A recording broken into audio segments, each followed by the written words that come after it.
الحمد للہ الذی نور قلوب العارفین بنور معرفتہ واثبت فؤاد انبیائہ واولیائہ بقصص الانبیاء والمرسلین واکمل ایمان المسلمین والمؤمنین بولایت علی امیر المؤمنین علیہ السلام. اللهم صل على محمد وآل محمد وعلى اوصیائہ لا سیما بقیۃ اللہ فی الارضین روحی وارواح العالمین لتراب مقدمہ الفدا واللعنۃ الدائمۃ علی اعدائہم اجمعین من الآن إلى قيام يوم الدين. أما بعد فقد قال الله الحكيم في كتابه الكريم بسم الله الرحمن الرحيم إنا علينا للهدى وإن لنا للآخرة والأولى. صدق الله العلي العظيم. صلوات.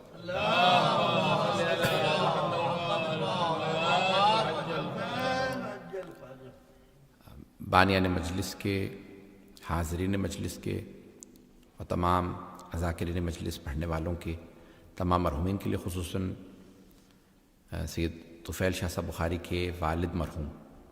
الفاتحہ. بسم اللہ الرحمن الرحیم الحمد للہ رب العالمین الرحمن الرحیم مالک یوم الدین ایاک نعبد و ایاک نستعین اهدنا الصراط المستقیم صراط الذین انعمت علیہم غیر المغضوب علیہم ولا الضالین. بسم اللہ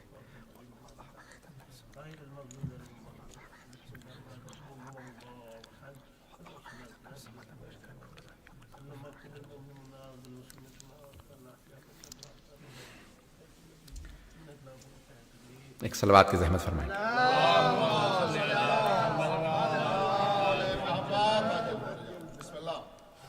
یہ جب سے آن لائن گیا ہے معاملہ اور زیادہ مشکل ہو گیا ہم جیسوں کے لیے. میں ابھی صبح سے 3 مجالس پڑھ چکا ہوں، چوتھی مجلس کے لیے حاضر ہوں. بعض اوقات کافی انسان کے لیے مشکل ہو جاتا ہے اور مجمع کے بغیر پڑھنا بہت مشکل ہے. جو مجلس کا اردو ہی میں ہے نا مجلس. عزیزان گرامی، اللہ سبحانہ و تعالیٰ فرماتا ہے قرآن کریم میں کہ انا علینا للہدی، بے شک کہ ہدایت ہم پہ لازم ہے. جب لفظ علی آتا ہے تو اس کا لزوم پہ، اجرکم علی اللہ، آپ کا اجر اللہ پہ لازم ہے. توجہ ہے میرے ساتھ؟ میں تھوڑا آرام سے چلوں گا کیونکہ میں تھوڑا گلا اس وقت حالت. اور یہ تقریباً پورا آپ کو پتہ ہے رجب کا مہینہ تو اتنی زیادہ مناسبتیں ہیں، ولادت شہادتیں مسلسل. تو میں یقین مانیے کہ عیسیٰ علیہ السلام وغیرہ سب لوگ جو چاہتے ہیں وہ اسی مہینے میں ان کی سب مجالس وغیرہ کوشش کرتے ہیں. تو انا علینا للہدی، بے شک ہدایت ہم پہ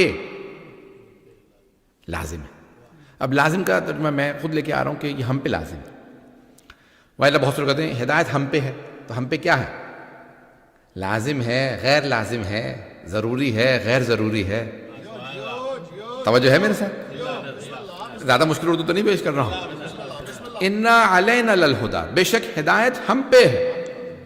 اللہ کہہ رہا ہے ہم پہ لازم ہے، مجھ پہ نہیں. بھائی اللہ کہنا چاہے مجھ پہ لازم ہے، میں ہدایت دوں گا. بھائی ہدایت اللہ کی طرف سے ہے نا. لیکن کہتا ہے انا علینا للہدی، بے شک ہدایت ہم پہ لازم ہے. جب بھی لفظ ہم آتا ہے نا تو اس کی متعدد وجوہات ہوتی ہیں، میں جلدی چند پیش کروں گا. جب اللہ کہتا ہے ہم، کئی مرتبہ اللہ کہتا ہے میں، کئی جگہ پہ اللہ کہتا ہے ہم، ہے نا توجہ. مثال کے طور پہ اللہ کہتا ہے انی جاعل فی الارض خلیفہ، بے شک کہ میں زمین پہ خلیفہ بنا رہا. یعنی شراکت مع الغیر اللہ کو جہاں قبول ہی نہ ہو وہاں اللہ کہتا ہے صرف میں. وہ اب مسلمانوں میں 2 اسکول آف تھاٹ ہیں، سارے فرقے انہی کے ہیں. جتنے فرقے ہیں 73 وہ 2 ہی مکتب فکر ہیں، انہی کے ہیں. ایک مکتب ہے مکتب خلافت، دوسرا ہے مکتب امامت. یا کوئی کہے گا میں خلافت کا ماننے والا ہوں یا امامت کا ماننے والا ہوں. اب فرقے آگے جتنے بھی ہوں گے وہ یا خلافت میں ہوں گے یا امامت میں ہوں گے. ایک بات ہمارا سب سے بڑا امتیاز یہ ہے کہ سرور کائنات نے فرمایا تھا، صحیح بخاری میں بھی ہے، صحیح مسلم میں بھی ہے، جامع ترمذی میں بھی ہے، مسند احمد بن حنبل میں بھی ہے، شیعہ تمام کتابوں میں بھی ہے، قرآن میں بھی ہے، میرے بعد 12 وصی ہوں گے.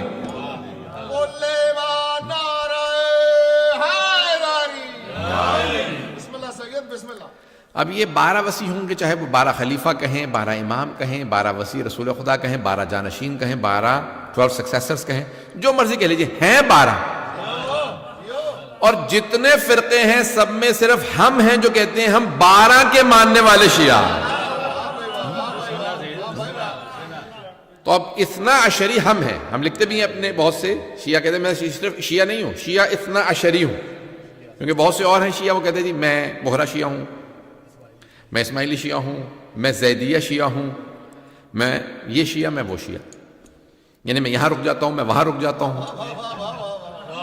پتہ نہیں لوگ ہے یا نہیں. ہم کہتے ہیں کہ نہیں ہم کہیں نہیں رکتے، ہم 12 کے 12 کو ماننے والے ہیں.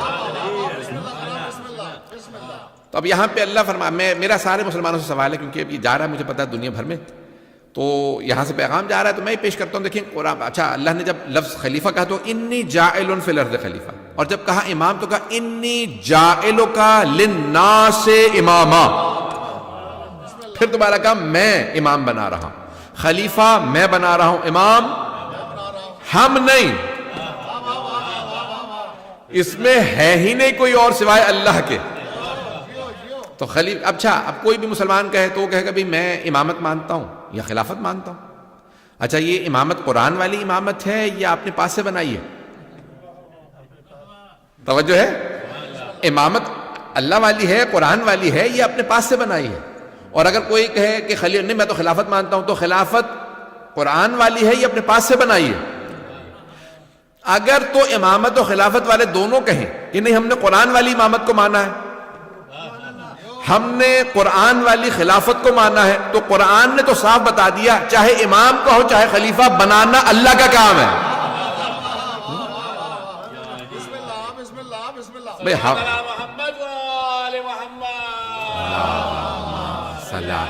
محمد تو بنانا کام جو ہے وہ اللہ سبحانہ وتعالیٰ فرما رہا ہے میرا. ہم یہ نہیں کہتے کہ رسول خدا نے بنایا ہے حضرت علی علیہ السلام کو، ہم کہتے ہیں رسول خدا نے بتایا، بنایا اللہ نے ہے. پتہ نہیں لوگ ہیں یا نہیں. امام بنایا اللہ نے ہے، خلیفہ امیر المومنین کو اللہ نے بنایا. توجہ، حجت خدا اللہ نے بنایا، بتایا رسول خدا نے. بھائی رسول خدا یہ نہیں فرما رہے میں بنا کے جا رہا ہوں، فرما رہے انی تارکن میں چھوڑے جا رہا ہوں. بنانا خدا کا کام ہے، اس نے بنایا ہے، میں چھوڑے جا رہا ہوں. بھئی میں ساری تمہید کے اندر یہ وقت نہیں گزارنا چاہتا ہوں، بہت تیزی سے آگے نکلنا چاہ رہا ہوں، اگر ساتھ دیجیے گا. تو اب یہاں پہ اللہ سبحانہ وتعالیٰ کہ انی جاعل، بہت سے کاموں میں اللہ کو کوئی بھی اپنا شریک قبول نہیں ہے، شراکت مال غیر نہیں، کوئی اس میں حصہ نہ لے، صرف میرا کام ہے. خلیفہ میں بناؤں گا، امام میں بناؤں. عزیزان گرامی کئی مقامات پہ اللہ فرماتا ہے ہم. اب یہ میں تو پیش کر دیا، میں بہت تیزی سے آگے بڑھ رہا ہوں، وقت نہیں کہ میں ساری بہت زیادہ مثالیں دوں، اشرا نہیں ہے، مجلس ہے. اب یہاں کئی مقامات پہ اللہ فرماتا ہے ہم، انا انزلناہ فی لیلۃ القدر، بے شک کہ ہم نے قرآن کو شب قدر میں نازل کیا. انا علینا للہدی، بے شک کہ ہدایت ہم پہ لازم ہے. جب اللہ ہم کہتا ہے نا تو کئی وجوہات سے کہتا ہے ہم. اب میں جلدی پیش کروں گا. پہلی وجہ یہ ہے کئی مرتبہ اپنی ہی عظمت کو بتانے کے لیے میں نہیں کہا جاتا، ہم کہا جاتا ہے. جیسے اب آپ جس ملک میں رہتے ہیں کہ یہاں ملکہ ہے اور وہ بعض اوقات خطاب کرتی ہیں تو میں نہیں کہتی، بلکہ میں نے تو آج تک نہیں سنا کہ میں، تو کہتی ہم. اردو میں آپ کو پتا ہے لکھنؤ کی اردو پوری دنیا میں مشہور ہے، تو آپ کبھی لکھنؤ والے کو میں کہتے نہیں سنیں گے، وہ ہمیشہ کہیں گے ہم. آپ پوچھ لیں بھئی یہ آپ کتنے لوگ ہیں تو کہیں گے ہم ہی کو ہم کہتے ہیں. پتہ نہیں لوگ ہیں یا نہیں. ہم سے مراد وہ ایک ہی، اپنے آپ کو ایک کو بھی کہتے ہیں ہم، تو کئی مرتبہ ہم آتا ہے عظمت کے لیے. پتہ نہیں لوگ ہیں یا نہیں. اللہ اپنی عظمت بتانے کے لیے کہتا ہے ہم. عزیزان گرامی دوسری مرتبہ جب جہاں نظام ہو, پورا نظام ہو, تو وہاں اللہ سبحانہ وتعالیٰ کہتا ہے ہم. نازل قرآن ہم نے کیا ہے, لے کے فرشتہ آیا, جس پہ لایا وہ نبی اور رسول ہے. پتہ نہیں لوگ ہیں یا نہیں. لانے والے جبرائیل ہیں, لیا لوح محفوظ سے ہے, بتایا اسرافیل نے ہے. عزیزان گرامی جہاں پورا نظام ہو وہاں کئی مرتبہ اللہ میں نہیں کہتا, کہتا ہے ہم. کئی مرتبہ ہم نظام کے لیے کہتا ہے, کئی مرتبہ عظمت کے لیے کہتا ہے. اور بھی وجوہات علماء نے لکھی ہیں, بہت تیزی میں گھڑی دیکھ رہا ہوں, بہت تیزی سے گزر رہی ہے. تو عزیزان گرامی اب یہاں ہے ہم. اللہ کہہ رہا ہے انا علینا للہدی, بے شک ہدایت ہم پہ لازم ہے. تو جہاں نظام ہو وہاں پہ ہم آتا ہے. اس کا مطلب ہے اللہ نے ہدایت دینی ہے, لیکن عالم ہے عالم اسباب. توجہ, دل میں بات اللہ نے ڈالنی ہے, ہدایت میری طرف سے, لیکن کوئی نہ کوئی وسیلہ ضرور بنے گا. اللہ کسی کو وسیلہ بنائے گا. عزیزان گرامی وہ جو اللہ کی طرف سے وسیلہ ہو, یا نبی ہوتا ہے یا امام ہوتا ہے, پتہ نہیں لوگ ہیں یا نہیں, یعنی معصوم ہوتا ہے, یا ان کا نمائندہ ہوتا, پتہ نہیں لوگ ہیں یا نہیں, یا ان کا نمائندہ ہے, یا تو خود نبی ہوں گے یا امام ہوں گے, یا ان کا نمائندہ. کیوں؟ کیونکہ ان کی طرف دعوت دے رہا. جو شیطان کی طرف دعوت دے وہ شیطان کا نمائندہ, جو اللہ کی طرف یا اللہ والوں کی طرف دعوت دے وہ ان کا نمائندہ. اب یہ انسان نے فیصلہ کرنا میں نے کس کا نمائندہ بننا ہے. عزیزان گرامی بہت سے مسلمان کہتے ہیں کہ بھئی کیا ہوا, آپ نے گناہ کر دیا. تو کہتے ہیں بھئی وہ شیطان نے مجھے بہکا دیا تھا. شیطان کو دیکھا نہیں, دیکھا تو نہیں. توجہ ہو, شیطان کو دیکھا, پوچھے آپ کسی سے, نہیں دیکھا تو نہیں. اس نے بہکایا کیسے؟ کہ وہ یوسوس فی صدور الناس, قرآن میں ہے, وہ دلوں میں وسوسہ کر دیتا ہے. پتہ نہیں لوگ ہیں یا نہیں. شیطان دل میں وسوسہ کر کے گمراہ کر سکتا ہے. نہ نظر آتا ہے, نہ دکھائی دیتا ہے, پتہ نہیں لوگ ہیں یا نہیں, نہ حواس میں آتا ہے, لیکن گمراہ کر سکتا ہے. جب شیطان گمراہ کر سکتا ہے تو پھر اللہ کا نمائندہ ہدایت کیوں نہیں کر سکتا؟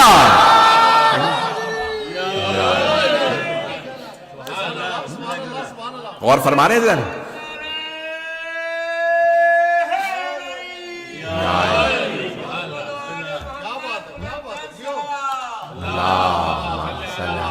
محمد وعلى محمد.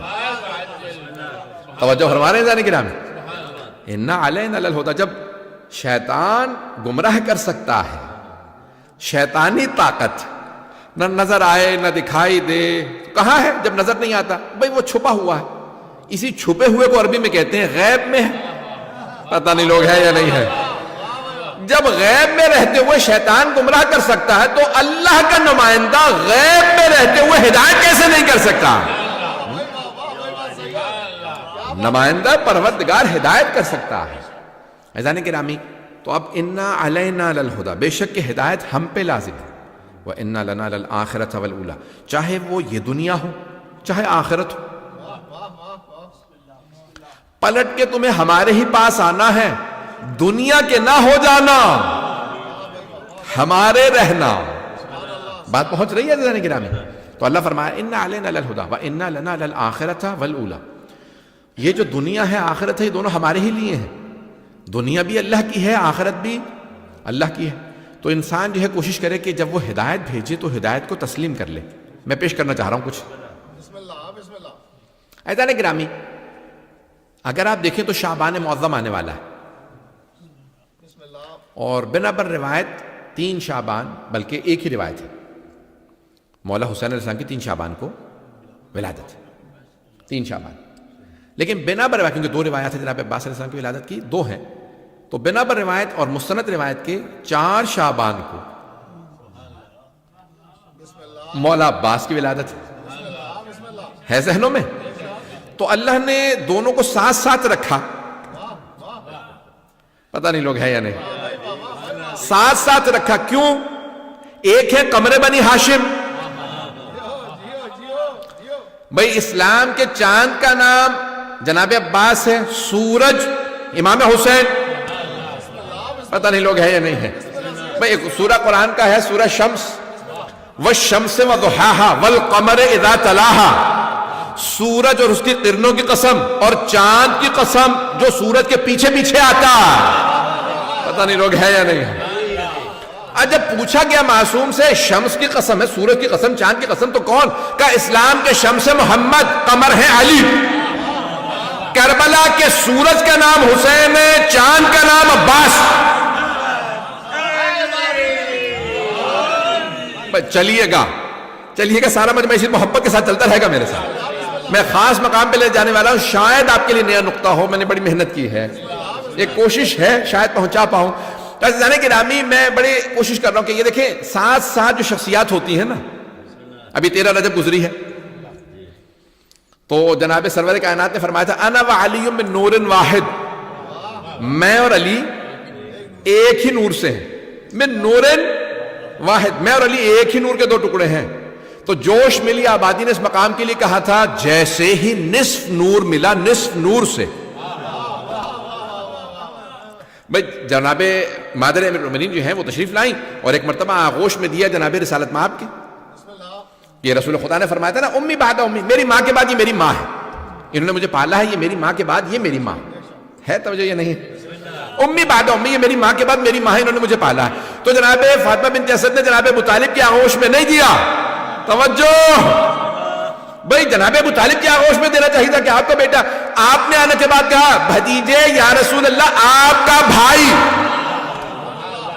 انہیں بھی پتہ ہے رتبوں میں فرق ہے. اگر سید الاولیاء کو دینا ہے تو سید المرسلین کی آغوش میں.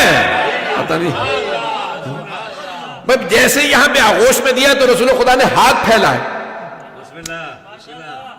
میں یہ مجمع میرے ساتھ چچی کے سامنے ہاتھ پھیلا گا، سلام کیا چچی جان آپ کو سلام ہو، اور کہا کہ لائیے میرے بھائی کو مجھے دے دیجئے. تو آپ نے جملہ کہا کہ بچہ بہت خوبصورت ہے، آپ کا بھائی خوبصورت بہت ہے، آنکھیں نہیں کھولیں. اب تک تیسرا دن ہے آنکھیں نہیں کھولی. توجہ، تو وہاں پہ سب مورخین نے لکھا شیعہ سنی علماء نے کہ جیسے جناب امیر کو لیا نا رسول خدا نے تو جناب امیر نے آنکھیں کھول دی. فوراً جناب امیر نے بھائی مجھے توجہ چاہیے، میں کسی جگہ لے جانا چاہ رہا ہوں. تو فوراً جناب امیر نے آنکھیں کھولی. تو رسول خدا نے فوراً جملہ کہا خصصتنی للنظر خصصتک للعلم. یا علی آپ نے اپنی نگاہوں کے لیے مجھے مخصوص کیا، میں نے علوم الہی کے لیے آپ کو مخصوص کیا.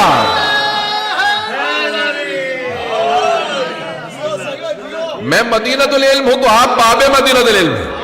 یا علی دنیا میں جو علم چاہے گا وہ آپ کے پاس آئے گا. عزیزان گرامی میں یہاں پہ روک کے دوبارہ جملہ پیش کر رہا ہوں، پھر میں آگے بڑھوں گا جو نتیجہ دینا چاہ رہا ہوں. مجھے بس مولا اتنی طاقت دے میں نتیجہ دے پاؤں. عزیزان گرامی یہاں پہ روک کے جملہ پیش کر دوں کہ سرور کائنات آگے بڑھے کر لائیے میرے بھائی کو دے دیجئے. آپ نے کبھی غور کیا ہے 4 کتابیں اللہ نے نازل کی، 100 صحیفے. کتنے؟ 100 صحیفے ہیں.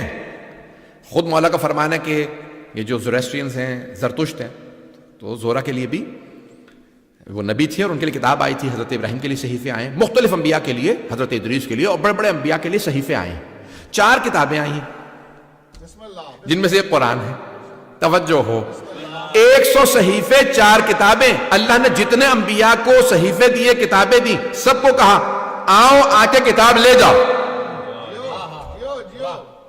کچھ لوگ پہنچ گئے، باقی ابھی مجھے انگلی پکڑ کے پہنچانے پڑیں گے.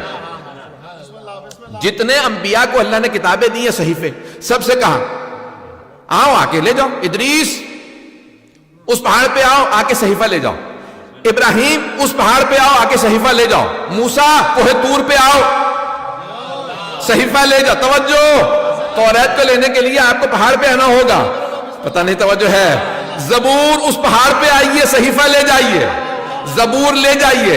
اے عیسیٰ جبل سعیر پہ آئیے، انجیل لے جائیے.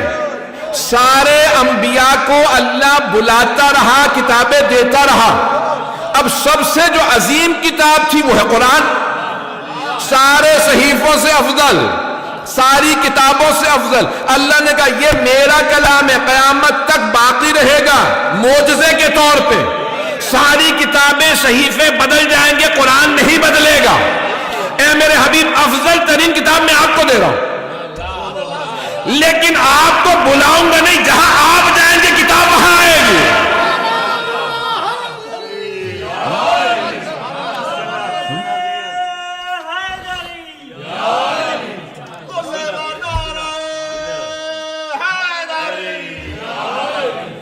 میری تھوڑی سی محنت ہے۔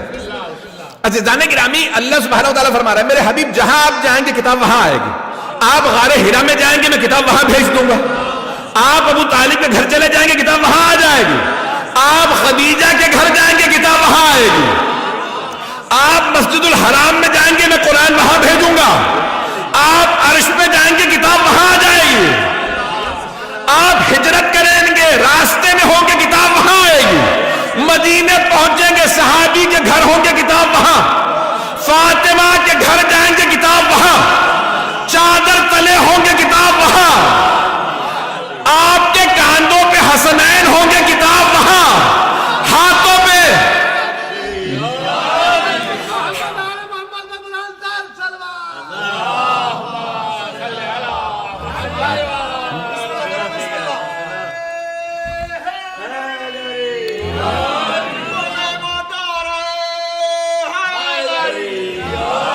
میں نے تو بات ہی مکمل نہیں کی، آپ نعرے پہ نعرہ۔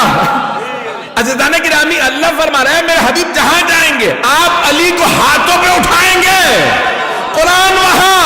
غدیر میں جائیں گے قرآن وہاں۔ مسجد نبوی میں ہوں گے قرآن وہاں۔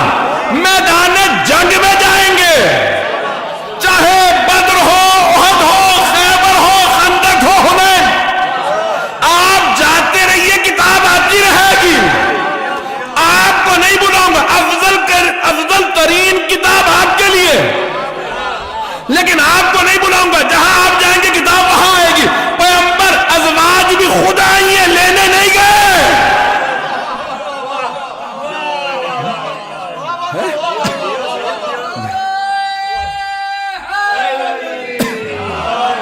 ایسا ہی ہے یا نہیں ہے؟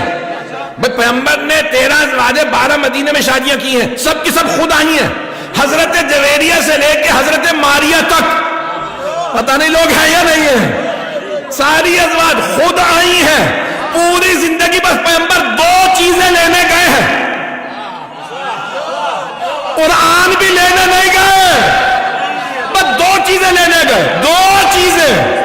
جب پہلی شادی ہوئی تو جناب خدیجہ کے گھر گئے اور خانہ کعبہ میں علی کو لے لے۔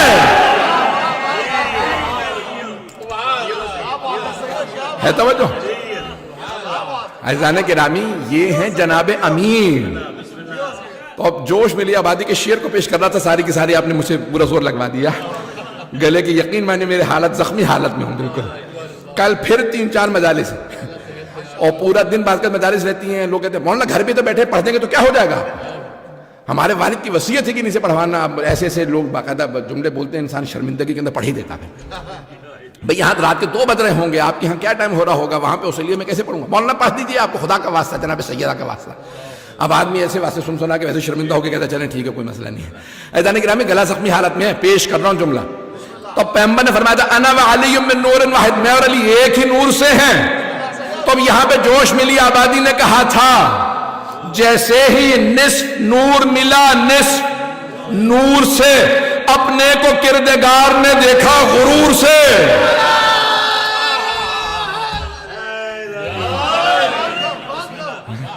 اپنے کو کردگار نے دیکھا غرور سے۔ ارے یہ جو 2 ساتھ میں ہیں انہیں میں نے بنایا، پتہ نہیں لوگ ہیں یا نہیں۔ جن پہ خالق ناز کرے وہ محمد و علی ہے۔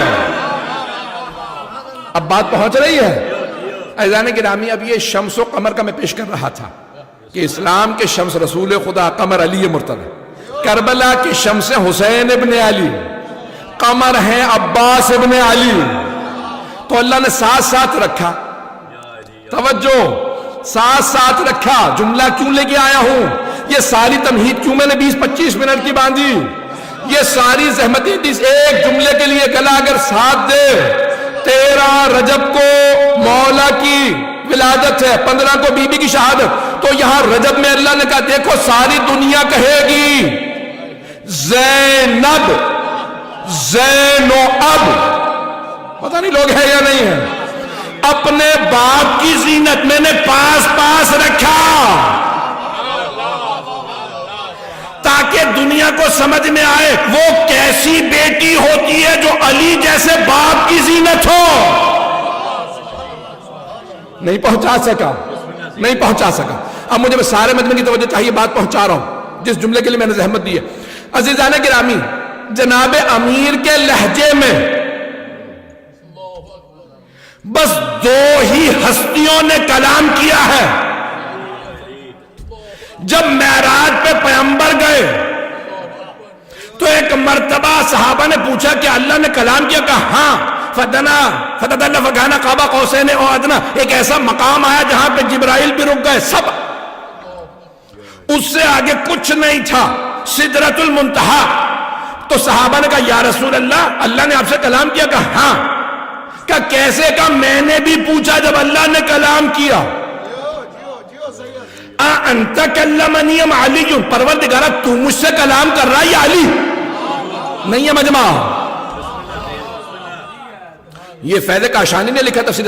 ایک مرتبہ جناب سرور کائنات فرماتے ہیں میں نے سوال کیا انت کلمنی ام علی، کیا تو مجھ سے ہم کلام ہے یا علی؟ تو اللہ نے کہا انا کلمتک، میں ہم کلام ہوں، میں خود کلام کر رہا ہوں. کہا پروردگارہ یہ علی کا لہجہ کیوں؟ یہ علی کے لہجے میں کیوں؟ کہا حبیب میں دلوں کے بھید جانتا ہوں.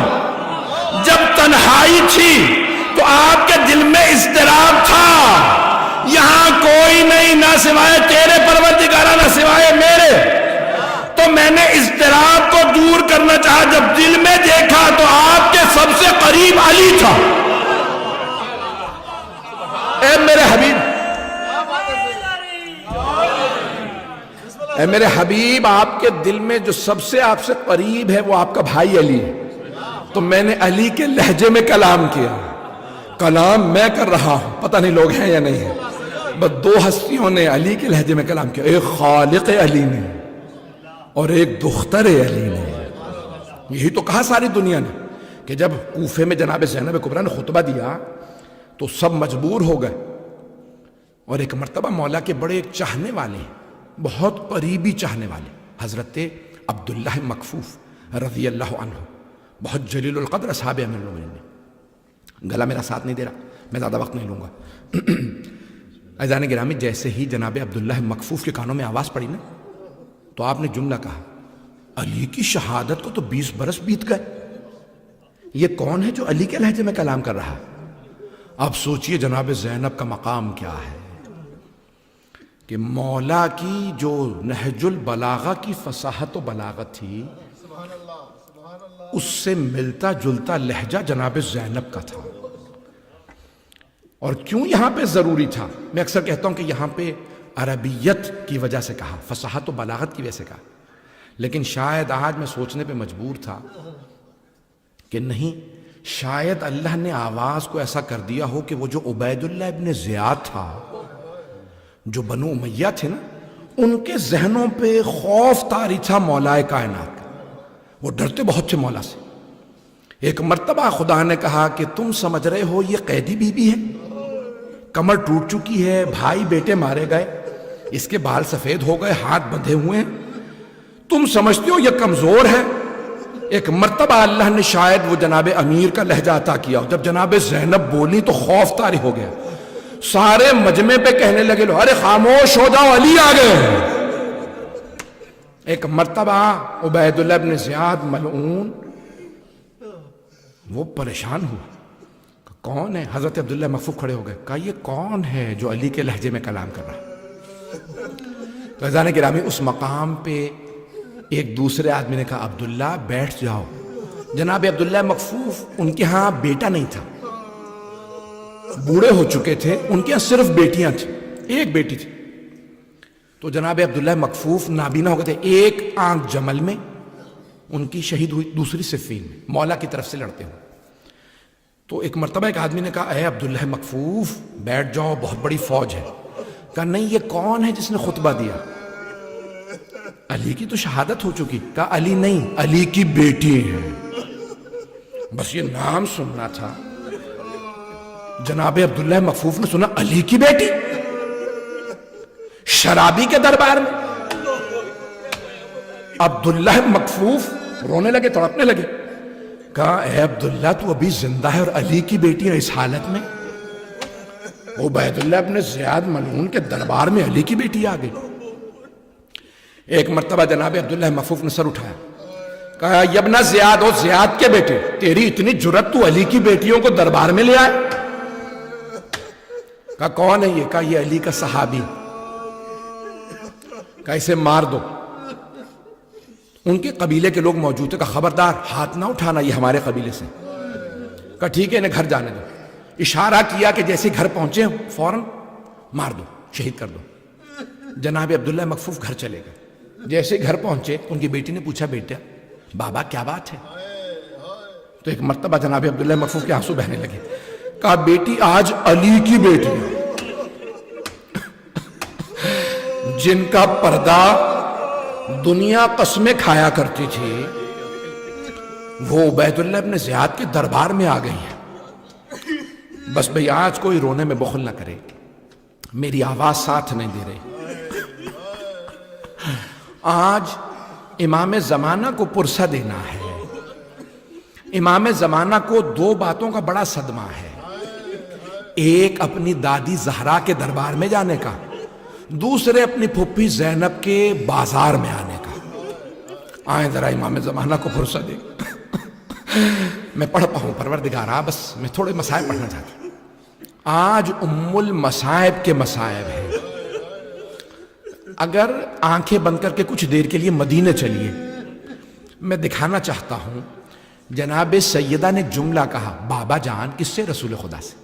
بابا جان نہ جانے یہ بچی کیسی بچی ہے کہ ابھی گہوارے میں ہے. جیسے ہی میرا حسین گہوارے کے قریب آتا ہے یہ رونا بند کر دیتی ہے، اور جیسے ہی حسین دور جاتا پھر رونے لگتی ہے. بس یہ جملے سننے تھے، رسول خدا رونے لگے، بہت روئے. جناب سیدہ نے فرمایا بابا جان کیا بات ہے، اتنا کیوں رو رہے؟ اور بیٹی کل یہی آپ کی بیٹی ہوگی، یہی میری نواسی حسین کے ساتھ کربلا جائے گی. کہاں بھائی کو مار دیا جائے گا، یہ کوفے شام کے بازاروں میں لے جائے گا. اجرکم اللہ، اجرکم اللہ، اجرکم اللہ. آج پڑھنا چاہ رہا ہوں. جناب سیدہ بہت روئیں. سیدہ کی بیٹی کوفے شام کے بازاروں میں، جس بی بی کا جنازہ رات میں اٹھا، ان کی بیٹیاں بازاروں میں لے جائے جائیں گے. اجرکم اللہ، اجرکم اللہ. بس بھئی آئیں میں دو جملے پیش کر دوں اس سے پہلے کہ میں بی بی کے سارے مسائل پڑھوں. پتہ نہیں کہاں تک پڑھ پاؤں گا، ساتھ دیجیے گا. جب یہی رجب کا مہینہ تھا، 60 ہجری 28 رجب، ایک مرتبہ مولا حسین نے کہا میں کربلا جا رہا ہوں. عباس یہ فہرست سے سب کو بتا دیجئے کون کون ساتھ جائے گا. تو ایک مرتبہ جناب زینب کو پتہ چلا میرا بھائی کربلا جا رہا ہے. فوراً آئیں. کہا عبداللہ اپنے شوہر کے پاس، آپ کو یاد ہے میں نے شادی کے وقت شرط رکھی تھی، نکاح میں عقد میں نے شرط رکھی تھی جب میرا بھائی کربلا جائے گا میں ساتھ جاؤں گی، اگر دیکھ سکے میری طرف ضرور دیکھیے گا. جانتے جناب عبداللہ نے کیا کہا؟ کہا ہاں زینب مجھے یاد ہے، آپ کے بابا نے خود مجھ سے کہا تھا، چچا نے خود مجھ سے کہا تھا مولا علی نے کہ اے عبداللہ جب زینب کربلا جائے نا تو اسے بھائی کے ساتھ جانے دیجیے گا. کہا زینب میں آپ کو روکوں گا نہیں، منع نہیں کیا، بڑے ڈھکے چھپے الفاظ میں کہا، لیکن زینب میں بہت بیمار ہوں. یعنی یہ اظہار کیا اگر آپ رک جاتی تو بہتر ہوتا. تو جناب زینب نے کیا فرمایا؟ کہا عبداللہ اگر آپ منع کر دیں گے نا تو میں جاؤں گی نہیں. لیکن عبداللہ ایک بات یاد رکھیے گا، اگر میرا بھائی کربلا چلا گیا نا، میں زندہ نہیں رہوں گی، میں اپنے بھائی کے بغیر زندہ نہیں رہ سکتی۔ عبداللہ میں زندہ نہیں رہوں گی، اگر میرا بھائی چلا گیا میں بھی مر جاؤں گا۔ تو جناب عبداللہ نے کہا نہیں زینب میں آپ کو روکوں گا نہیں۔ کہا جناب عبداللہ نے فرمایا زینب میں آپ کو روکوں گا نہیں۔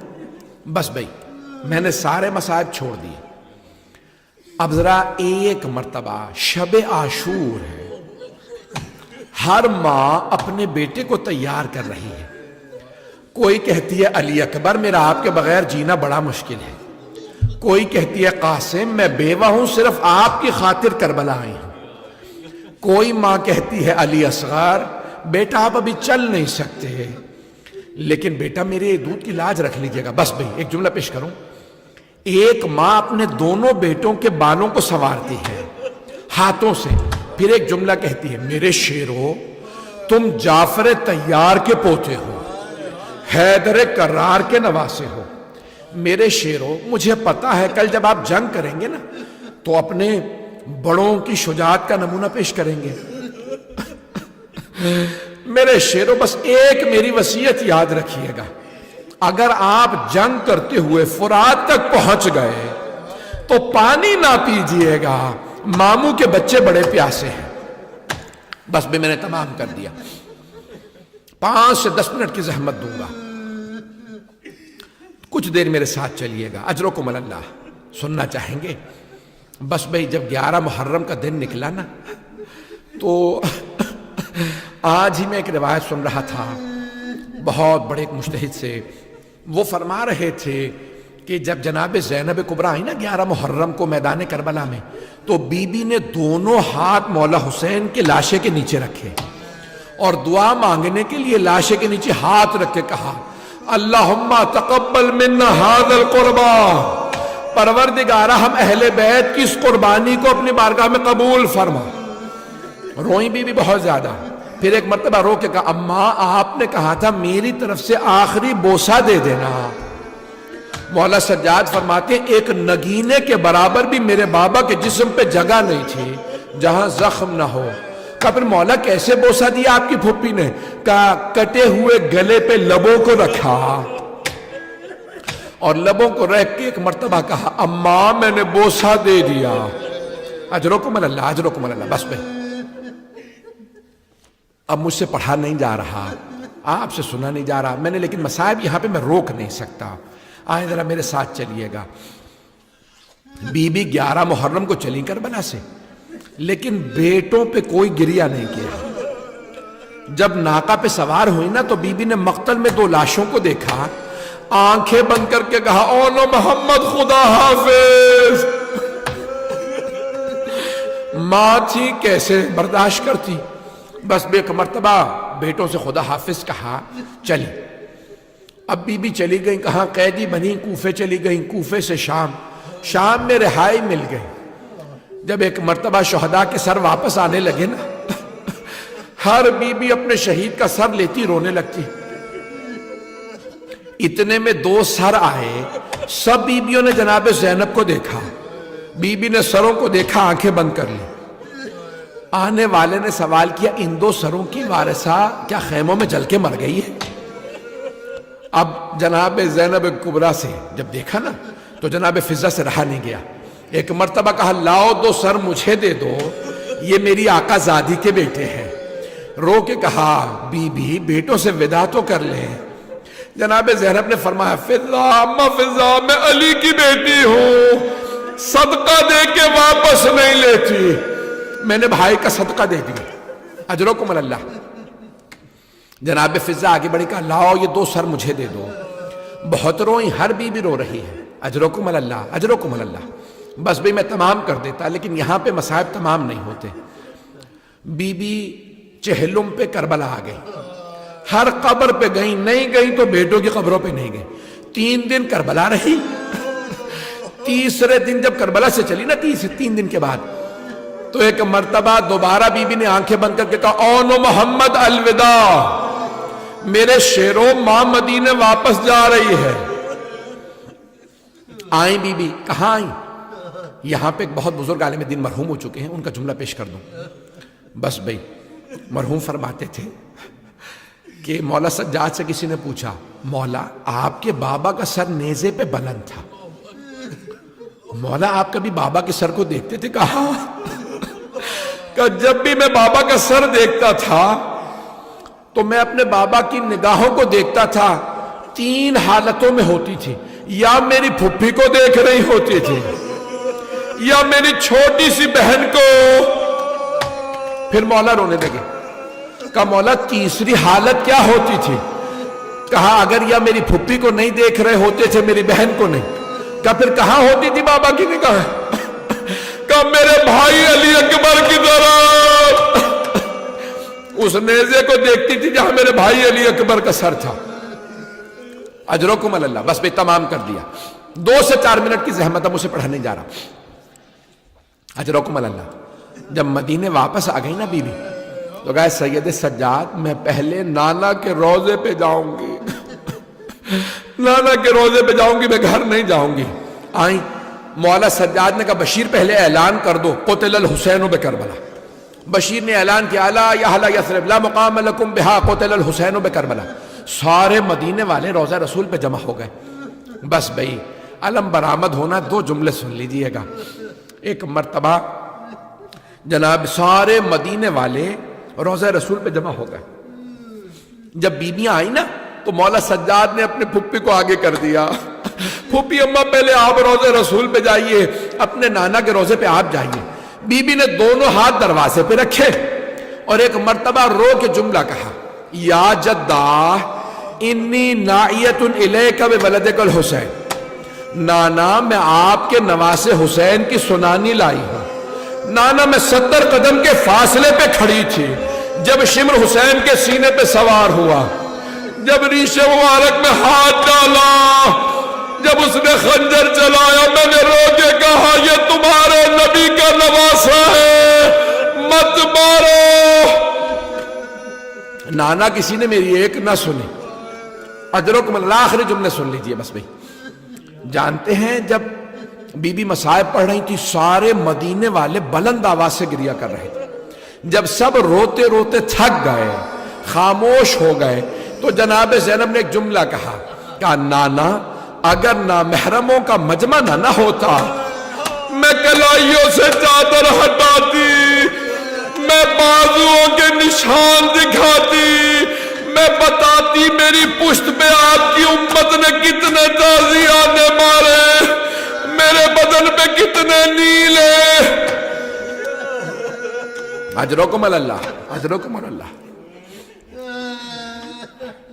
میں نے تمام کر دیا.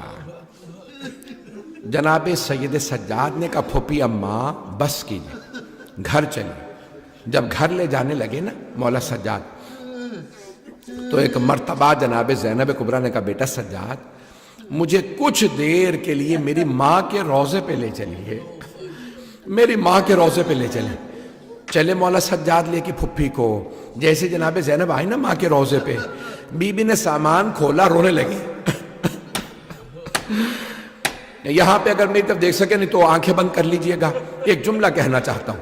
آپ جانتے ہیں ایک خاتون جب اپنے بھائیوں سے ملتی ہے نا اپنے مصائب چھپا لیتی ہے. بیٹوں سے ملتی ہے مصائب چھپا لیتی ہے، شوہر سے ملتی ہے مصائب چھپا لیتی ہے، باپ سے ملتی ہے مصائب چھپا لیتی ہے، لیکن جب ماں سے ملتی ہے اپنے مصائب نہیں چھپا سکتی. جیسے ہی جناب زینب ماں کے روضے پہ آئی، ایک مرتبہ رونے لگی، اماں آپ کا حسین مارا گیا. سامان کھولا، اماں یہ آپ کے حسین کا کرتا. ایک مرتبہ قبر پہ زلزلہ سا آنے لگا کہ اماں برداشت نہیں ہوا. اماں آپ نے کرتا دیکھا، میں نے لاشا پامال ہوتے. ایک مرتبہ بس بھی میں نے تمام کر دیا، مجھ سے پڑھا بالکل بھی نہیں جا رہا. جیسے ہی مولا سجاد نے کہا پھوپھی اماں گھر چلیں، گھر آ گئیں. ہر بی بی سے پرسہ لیا، بس ایک جملہ کہا صرف مجھے میرے بھائی حسین کا پرسہ دینا، کوئی مجھے میرے بیٹوں کا پرسہ نہ دے. بی بی روتی رہی. ایک دن آیا جناب عبداللہ ابن جعفر طیار نے بلا بھیجا، کہا سید سجاد پھپھی سے کہیں گھر واپس آ جائے، پھپھی سے کہیں گھر واپس آ جائے۔ وہ جناب زینب جو کربلا میں بیٹوں پہ نہیں روئی، شام میں سر آئے نہیں روئی، دوبارہ چہلم پہ کربلا گئی، ہر قبر پہ گئی، بیٹوں کی قبروں پہ نہیں گئی، نانا کے روزے پہ گئی، بھائی کے مصائب پڑھے، بیٹوں کے مصائب نہیں پڑھے، ماں کی قبر پہ گئی، بیٹوں کا تذکرہ نہیں کیا، بھائی کے گھر آئی، سب سے پرسہ لیا، بیٹوں کا پرسہ نہیں لیا، لیکن آخر ماں تھی، کب تک برداشت کرتی؟ جیسے ہی بی بی نے سر پہ برقع لیا گھر چلی، بی بی کا کلیجہ منہ کو آنے لگا، پاؤں لرزنے لگے، جیسے ہی گھر آئی دو جا نمازیں بچھی دیکھی، جا نمازیں اٹھا کے سینے سے لگائی اور رو کے کہنے لگی او محمد میرا اس گھر میں دل نہیں لگتا، مجھے کوئی لے جائے، میں جینا نہیں چاہتی، مجھے بیٹے یاد آتے۔ اتنے میں جناب عبداللہ آگئے، نہ جانے کیا بیت گئی تھی جناب زینب پہ، جناب عبداللہ پہچان نہیں سکے، جناب زینب سے کہنے لگے بی بی آپ ہمارے گھر میں کیوں آئی ہیں؟ تشریف لے جائیے، میری زوجہ گھر نہیں ہے۔ جناب زینب نے دونوں ہاتھ سر پہ رکھے، کہا عبداللہ پہچانا نہیں؟ عبداللہ میں زینب ہوں، عبداللہ ہم لٹ گئے، برباد ہو گئے، اون محمد مارے گئے۔ نہ جانے جناب عبداللہ نے کیا دیکھا، زمین پہ گر گئے۔ جب دوسری دفعہ گرے نا زمین پہ، اب جناب زینب نے پوچھا عبداللہ کیا بات ہے، کیا بیٹوں کی شہادت برداشت نہیں ہو رہی؟ جناب عبداللہ کھڑے ہو گئے، ایک مرتبہ کہنے لگے زینب وہ دونوں حسین پہ قربان، میں ہوتا میں بھی قربان ہو جاتا۔ زینب میرے ایک سوال کا جواب دیجئے، زینب یہ کلائیوں پہ نشان کیسے ہے؟ جناب زینب نے رو کے کہا عبداللہ ہاتھوں میں رسیاں، شرابی کا دربار، کوفہ و شام کے بازار، باغیوں کے نعرے، ہاتھوں میں پتھر، علی کی بیٹیاں، ماتم حسین۔